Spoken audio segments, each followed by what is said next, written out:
and our community about DC and the health of our democracy. No matter how you feel about the outcomes of all the contests that were on our ballots, it's time now to roll up our sleeves and move forward as a strong, resilient community.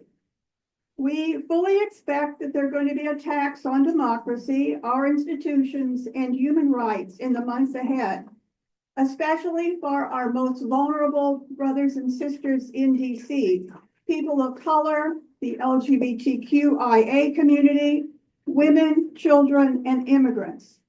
Our limited home rule makes us especially vulnerable to a hostile Congress and administration. So it's critical to prepare for the fight ahead and to plan and act strategically. We need to build and strengthen our community partnerships. The League of Women Voters is prepared for this fight. We have faced many challenges before in our 105 years, and we've come out stronger on the other side. The DC League and the League nationally have long done profound work on behalf of full rights and statehood for DC. And we're going to rise to this moment, and we've got the best team to take on all the challenges. But everybody needs to play a role and engage in strategic activism. Today, we're going to think strategically about next steps to protect DC sovereignty and win statehood. In the coming weeks, we're planning another meeting where we're going to consider DC's election outcomes and what they say about our DC institutions and the health of our democracy here in DC. So please watch our newsletter and website for an announcement. And now it's my pleasure to introduce key leaders on our statehood team who are going to lead today's discussion. Ann Anderson, Ann Stauffer, Hello. and Yulin Zhang. Hello.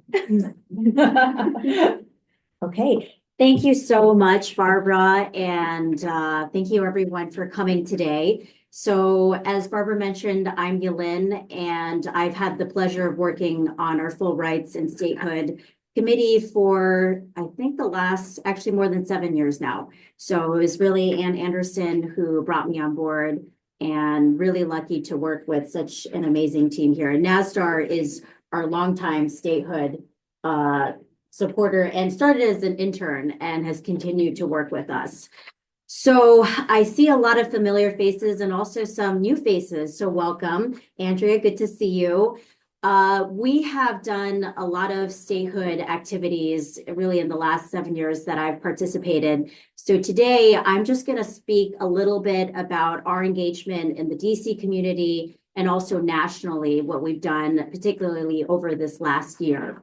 So this year we finished off September with a Youth Voices for Statehood showcase.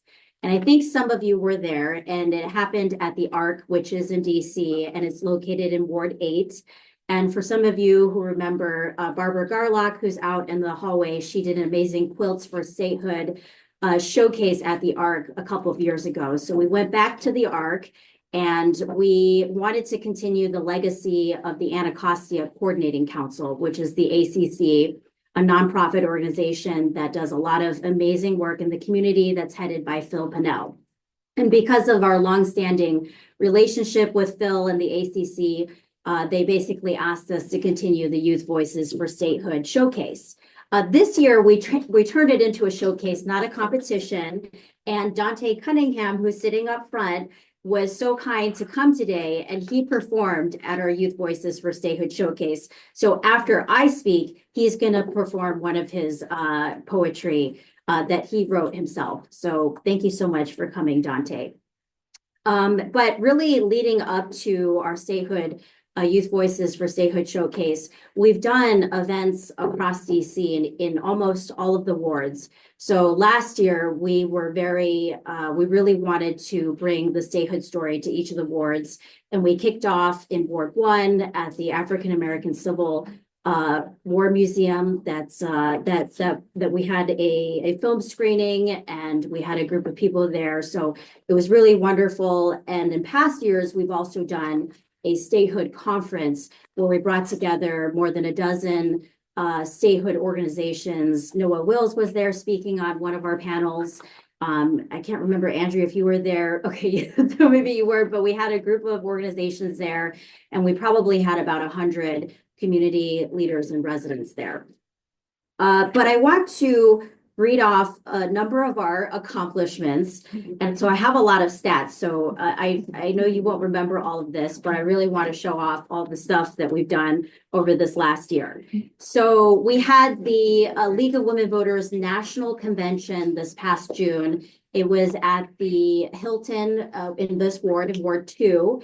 And there were, I think, a couple thousand people who came from across the country. Again, this is the National League Convention, but we had a DC statehood room, and I know some of you visited, and we had 500 people visit that room. And thank you to all the volunteers who were there manning the room. Thank you so much.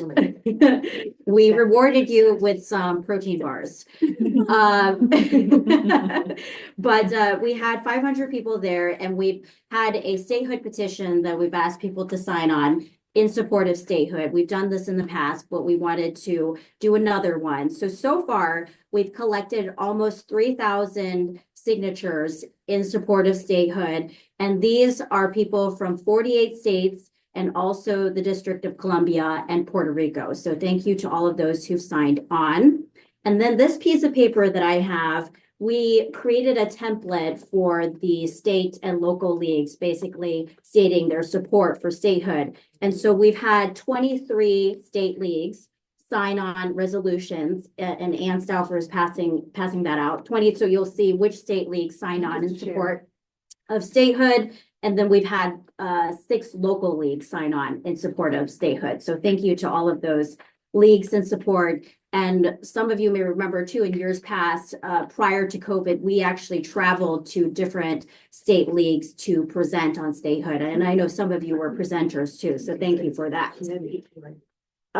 In terms of our social media engagement, we've done a lot, particularly thanks to NASDAR and some of our other interns that were with us, but we have had an increase of 133% engagement on social media. So we are on Instagram, we are on Twitter and Facebook. So you'll be able to find us, League of Women Voters, District of Columbia. And we have almost 500 people now subscribed to our email list. And if you are interested and you aren't already on the email list, please let us know. We will add you. We promise not to oversend. We definitely don't bombard people with updates, nothing like that. But every so often, maybe every couple months, we send out reminders about an upcoming meeting or really what's going on from the community. So that list, started very small, but we've had really a great increase because we've had people, volunteers out in the community tabling, asking people to sign up for our newsletter. So speaking of out in the community, this year we've done a lot of work really with a lot of different, I mentioned there's a lot of different statehood organizations, nonprofits that we've worked with, including DC Vote.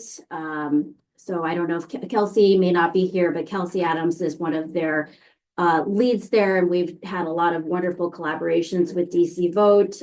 We work with ACLU, DC. We work with REEB Voting Rights Project at Also Church Unitarian. I see Abby Nelson in the audience. Thank you so much for being here. We work, as I mentioned, with the Anacostia Coordinating Council, and every year they have an annual cruise. So Ann Anderson and I were there supporting them. We've had tabling at DemFest, the DC State Fair, which usually happens in September. And then we have also, let me read this notes. Okay, yes. I'm not sure I understand those notes. Okay. We've also worked with the Students for DC Statehood, and also thanks to our work with Noah. Noah, you launched something where you keep track of all the different state passed resolutions in support of statehood. And I think you have a website that people can go on and really track which states support statehood and which states are the greatest supporters for statehood. Okay. Did I understand your notes correctly? Yes. Okay, good. And then, of course, we participate in other community events like Emancipation Day, Juneteenth. A couple years ago, we had a panel on statehood in collaboration with the National League. And then 4th of July, Palisades Parade. And then also this year with the National League, we were at the Netroots Conference in Baltimore. So we had a table, and Stalford was there with the Apollo 51 project. So we've really tried to do a lot. And then, of course, last but not least, we've continued to do presentations with Close Up Foundation, which is a youth civic engagement organization. And Esther McIntosh, who may have let you guys in downstairs, she's done so many presentations. And these are students coming from across the country and in different parts of the country, and also, I think, internationally too. And usually we have audiences about 150 people. And then we also started working with American University. We did a training, Pam Westling was there, Barbara Zia, but we basically provided training to these students so that they can talk about statehood with their student groups and other organizations. So I think I'll just wrap up by saying we've really tried to do much more in getting our reach out there, but most importantly, we want to continue to work with residents and other community organizations. You know, I see leaders here of different organizations here. We want to continue to work with you because as Ann will talk about, statehood, the statehood message is ever more important, and we will see what happens with DC. So without further ado, I want to introduce Dante Cunningham. And again, as I mentioned, Dante performed at our Youth Voices for Statehood competition. So beautiful, your poetry. And actually, when I called him to ask him if he could come to our meeting today, I thought, you know, he was just going to plan to read what he performed at our thing. But he's like, should I write more? So really appreciate you coming. And we had the pleasure of working with Dr. Holden, who works with different youth across the city. And she was the one who recommended Dante. So really lucky to have you here today. And thank you for taking the time to come. So without further ado, the floor is yours. Hello, everyone. Hello. Hi. The name of my poem is called My City. The reason why it's called My City, because I was born, raised, I've done everything in DC except for go to college. And DC being a state, it would mean a lot to me. So in the heart of the nation, a city stands tall, where dreams and ambitions echo through the hall. But a shadow looms large, a promise unmet. It's time to declare DC statehood beget. From the Capitol's dome to the reflecting pool's grace, DC residents yearn for their rightful place. They work, they contribute, they shoulder the weight, yet representations of right they await. In the land of the free where justice prevails, no taxation without representation, the cry entails. But for those in DC, it's a tale untold. Their voices are silenced, their story left cold. From Adam Morgan streets to the Potomac's flow, DC spirit of freedom continue to grow. It's time to acknowledge, to liberate, to decree that statehood for DC is the path to be free. Monuments stand proud, symbols of our creed, but for DC residents, it's more than a need. To have a voice in Congress, to have a say, let's make DC a state, let's hold justice sway. From Georgetown's charm to Anacosia's embrace, DC diverse culture deserves its own space. Equal rights and representation they aspire. It's time to grant statehood, to lift them higher. In the annals of history, let it be known, DC statehood, a seed that is sown. A matter of justice, it's time to equate. DC should be a state. We can't hesitate. So let's stand united in harmony's grace. Grant DC statehood, let freedom embrace. A symbol of equality, a promise fulfilled. DC as a state, its destiny will.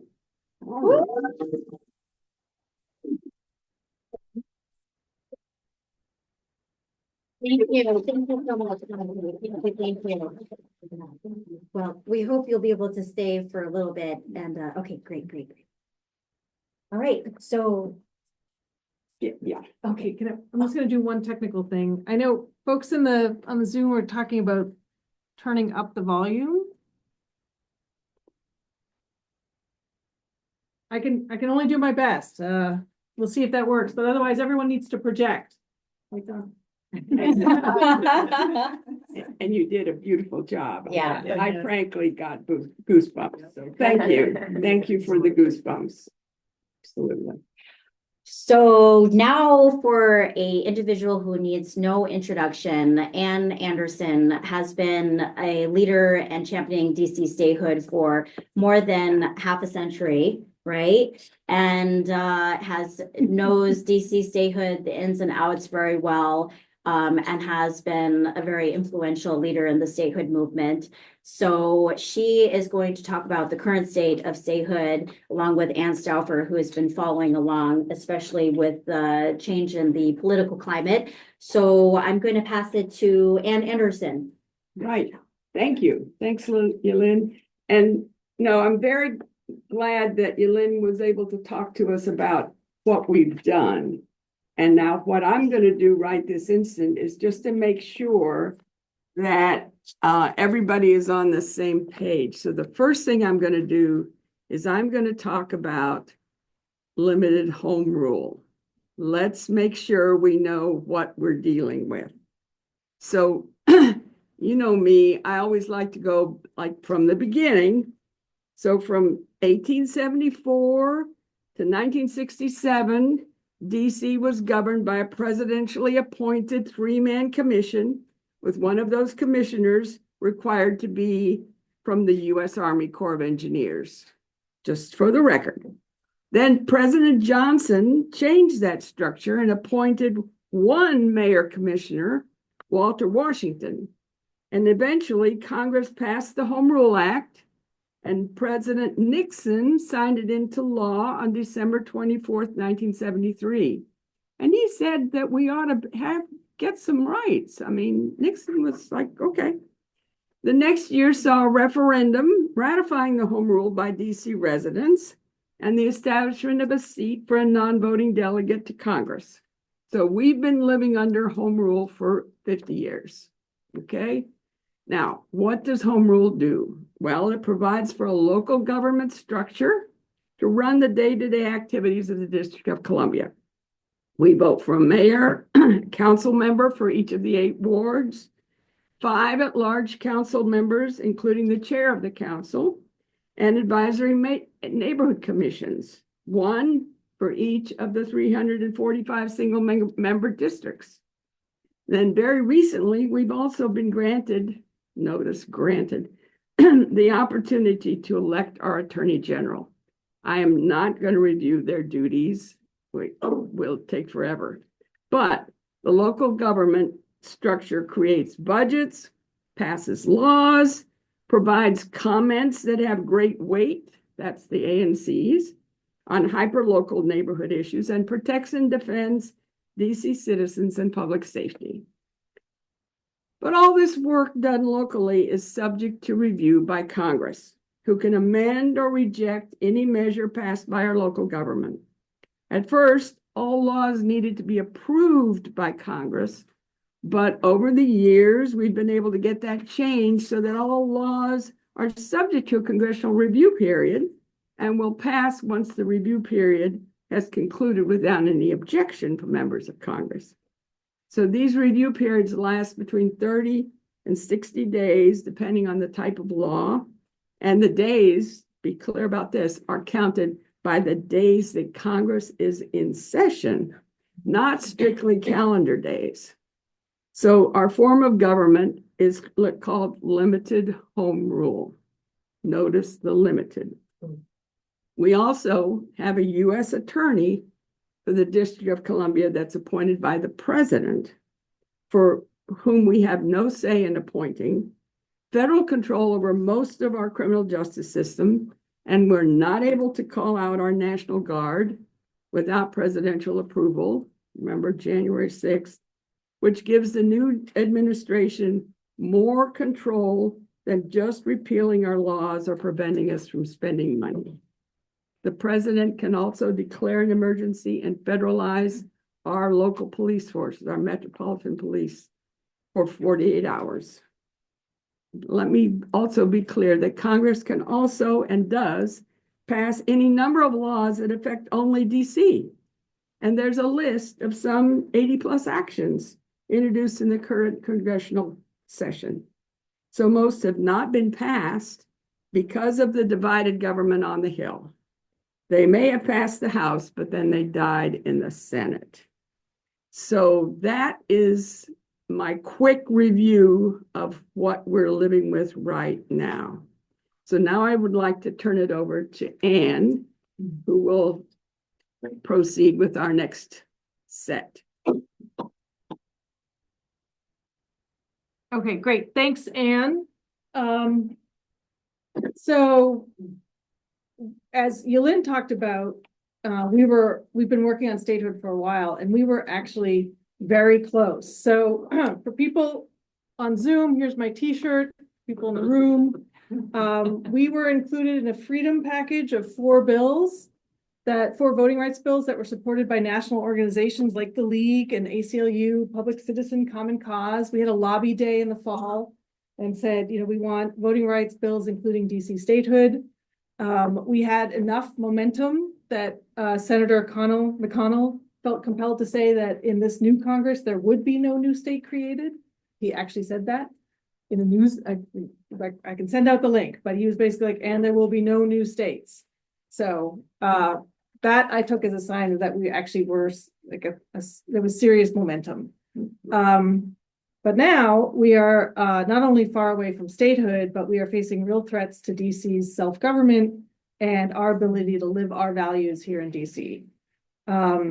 As Anne mentioned, in this current Congress, members introduced 82 actions that would interfere with us. They were either preventing us from spending to implement our own laws. They overturned one of our laws. They are proposing to propose laws on us, like criminalizing abortion in the district, or there are 2 bills out there to repeal home rule. These were introduced by about 35 House members and 11 senators, 2 of which were Democrats. So they tended to be street renaming. So that's kind of on the list on the scale of interference. Street renaming is on the bottom. One was introduced by the delegate from Puerto Rico. So because we're nonpartisan, but I'm just going to say, because the Democrats controlled the Senate, only 4 of these provisions were successful so far. There was a standalone disapproval resolution that overturned our revised criminal code that was like 15+ years in the making. There are 3 provisions in the DC 2024, this year's fiscal year appropriations bill, that prohibit us from spending our own money, not federal money, but our own tax dollars on abortion services, creating regulations for a commercial marijuana market, and implementing our Reproductive Health Non-Discrimination Act of 2014. So they're reaching back, right? Most of these other bills were standalone bills that will have to be reintroduced into 2025 to be real threats. However, there are 27 provisions currently in the 2025 appropriations bill that is still being considered by Congress. They're the usual 2 provisions on abortion and marijuana, several about our justice system, including prohibiting us from implementing the Comprehensive Policing and Justice Reform Act. That was provisions related to post-George Floyd, repealing the increased age to 24 under the Youth Rehabilitation Act, and defunding the Deputy Auditor for Public Safety position. So they're very specific, and they're not happy with lots of things. These provisions also would prohibit us from spending money to implement our own non-citizen voting process, ranked choice voting, and elections for our shadow delegation. They would require us to allow concealed carry permits from other states. They would repeal our Death with Dignity Act. They would prohibit us from funding the Office of LGBTQ Affairs and both the mayor's and the council's offices of racial equity. And it goes on. I have a handout. I will distribute it. Folks are interested. The good news is we do have allies who have been with us in the past in both promoting statehood and defending DC. We have local partners such as DC Vote, ACLU-DC, DC Now, and many committed individuals who have been in the fight for a while. I have to note that the only organization in that list that only does DC and DC statehood is DC Vote, that has paid staff. ACLU does many, many other things, and we are all volunteer.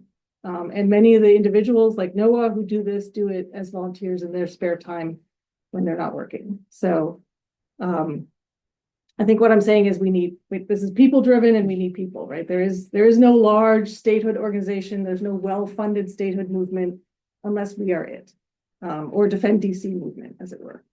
There is now a new group forming called Defend DC, which is looking at also, it's brand new. They've had a couple meetings.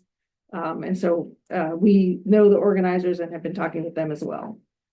We at the League have been building relationships with our sister leagues around the country through presentations on statehood at our conventions, and as Yulin mentioned, through this year's Statehood Resolution Project. It's been very heartening to get a lot of support from our sister leagues who are like, of course, no brainer. The fact that 700,000 Americans are disenfranchised is not acceptable.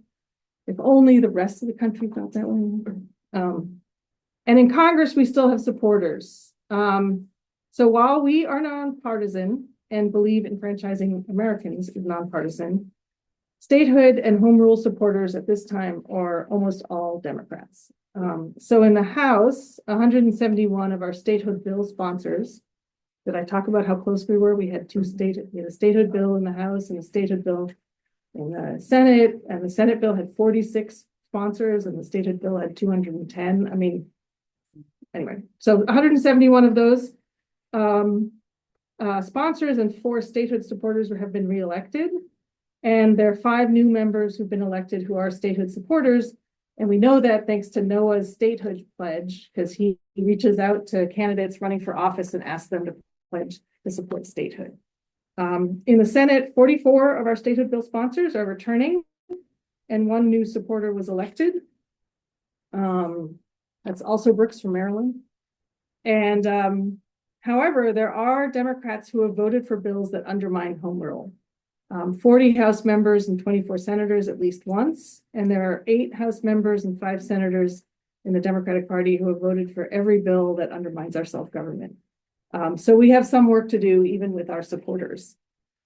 So now you know, sort of this is the general lay of the land. A lot of people are talking and strategizing, and we have to see what comes forward. But Anne will now talk about what we can do based on what we know now, and then how we're going to keep moving forward. Okay, so now would everybody please take a big breath and let it out, because you know we got to keep going. And you might take some questions. See if people have questions. Not quite yet. I Okay. want to do it at the very end. So, you know, we've now heard from Yulin about the work we've already done. Anne has brought us up to date about where things stand. There are many things we do not yet know about what will happen, but we do know that because we're not a state, DC is extremely vulnerable to interference and abuse by Congress. So given the history of the treatment that DC has received from members of Congress, we have no reason to believe that going forward will be treated fairly and humanely, and every reason to imagine that once again we will be used as a petri dish for pet projects. That's a lot of peas. And our human and civil rights will be disregarded simply because Congress can. So what do? Well, those of you who know me, but for the record, I am a birder. I watch birds, and I know what sitting ducks do. Right? They all take off from the ground, squawking loudly, and they swim around chaotically and yell and scream and, you know, shout. They create an amazing amount of chaotic noise and movement that is really protective of their flock. So here in DC, we're sitting ducks for Congress to take pot shots at us. So let's talk about how to protect ourselves as best we can. I have 3 R's for our protection. Resilience. Take another big breath. Okay. So we take care of ourselves. Everyone, we need to be with each other. We need to be in community. Now that might mean doing this. We know that everybody has a very busy life, so it might mean staying in touch online. We do whatever we can. We need to pace ourselves. We need to stick together. There'll be some things that some folks can do and others cannot. This is fine. No, everything that we do, that we can do will be helpful. I'm reminded of a quote that I had up on my computer screen for a long time when I was the coordinator of psychologists for social responsibility, which is a little nonprofit. He said, almost anything you do will seem insignificant, and it is very important that you do it. So if you can do something once a month, once a year, or every day, please know that it will be appreciated.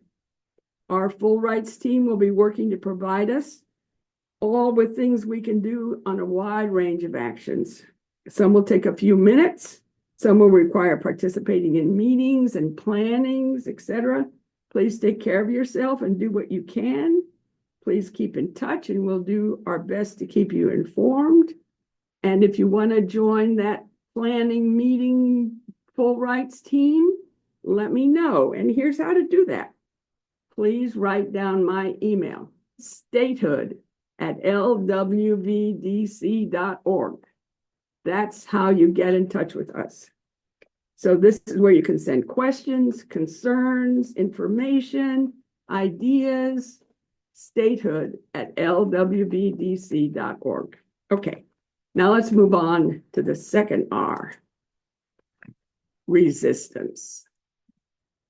So Ann told you about the attacks on home rule that we've had to deal with during this session of Congress.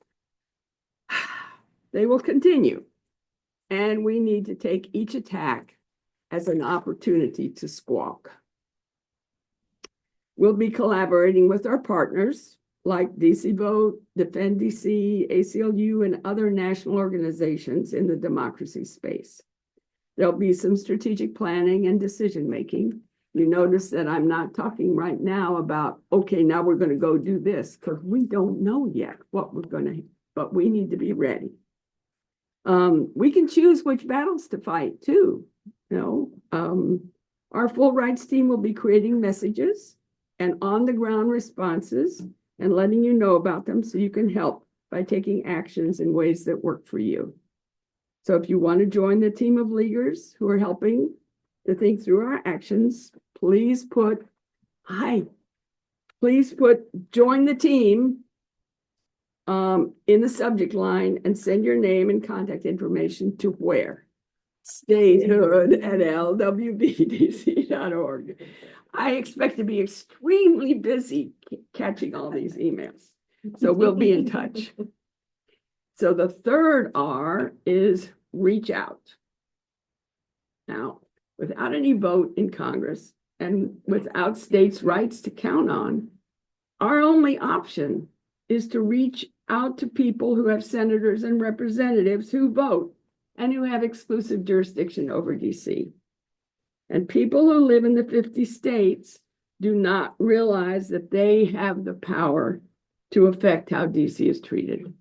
I cannot tell you how many times I've said, oh, can you please sign our petition? They're like, well, I don't live in DC, so, I can't. I'm like, you don't live in DC?